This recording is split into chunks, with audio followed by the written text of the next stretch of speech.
Our last segment today, I want to talk pretty briefly about third genders and the Two Spirits movement, something we could certainly spend an entire class period on, but you've got to make choices about what you cover and what you don't cover. So I'll start by talking about the anthropological concept of third genders, and then we'll move on to talk about the very specific case of the Two Spirits movement and a particular example of that, and how it intersects with one of the broad overarching themes of the course, which is the power of intersectional discrimination and violence. So first of all, third genders, if you're not familiar with this term, and you may have learned about this if you've taken a kind of introduction to anthropology course, but maybe not, third genders are an anthropological way of talking about the cross-cultural experience of a lot of LGBTQ people. Being LGBTQ is a kind of a Western notion to a certain extent. And so when we want to talk about indigenous cultures, both historically and today, that have different conceptions of sexuality and gender, we want to maybe use like a slightly different set of terminology. And the term of choice for this is something called third genders. And basically, this points out that many cultures, especially indigenous cultures around the world, have more than two genders. They do not have a binary gender system. They often have third and fourth genders and maybe more, or they have a really fluid set of genders.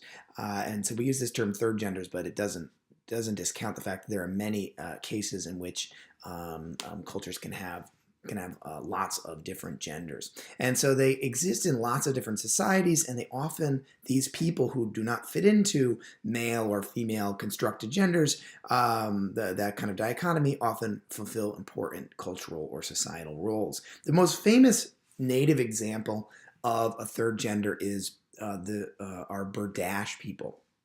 And so much so that for a long time we use this term Berdache to describe all third gender people, and that's fallen out of favor because not necessarily because it's really like offensive, but because it is a very specific example of a third gender. The Zuni Berdache, the Berdache is associated with the Zuni people, who is a Native American group from New Mexico, from the American Southwest, which is a matrilineal and matrilocal society.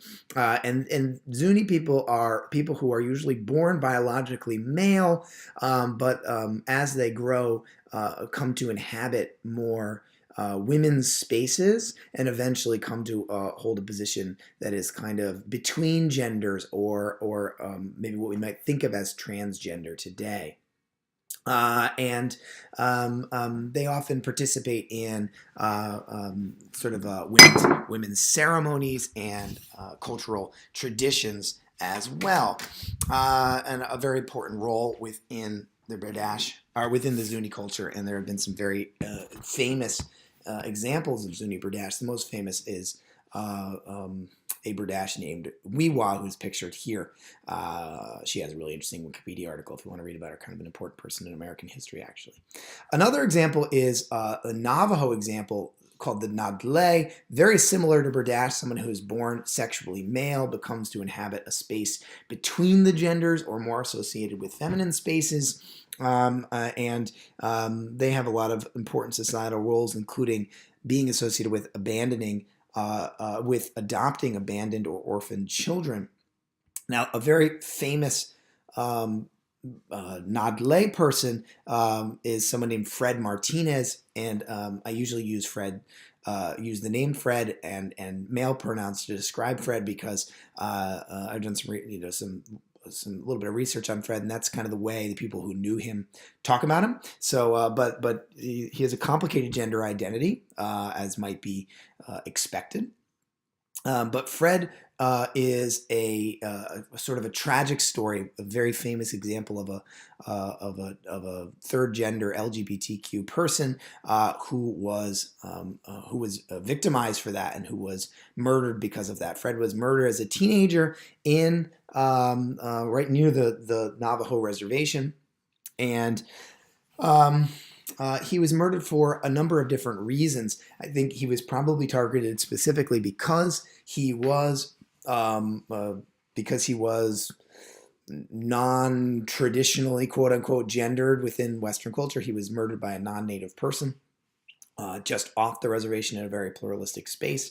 But when we think about Fred's murder and why he was murdered, I think it really helps to think about it in a very intersectional way, in the ways in which his intersectional identity, quite a complicated intersectional identity, probably was a major reason why he was murdered. So we can think about all the things that Fred was.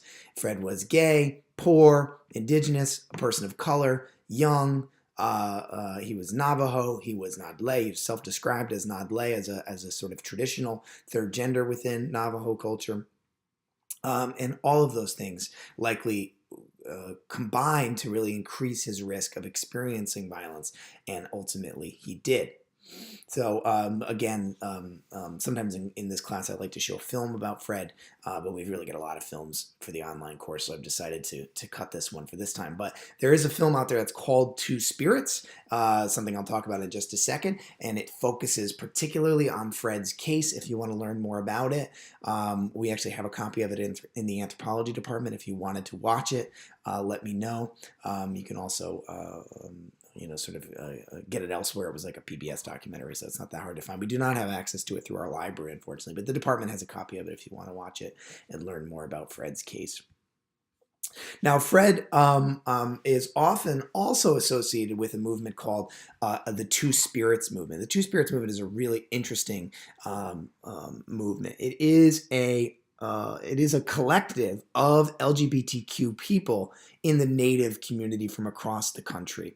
And so it really looks to be inclusive of all non-binary people, all non-heteronormative people, whatever, from hundreds of different Native cultures across the United States and even around the world, in indigenous communities in other countries as well.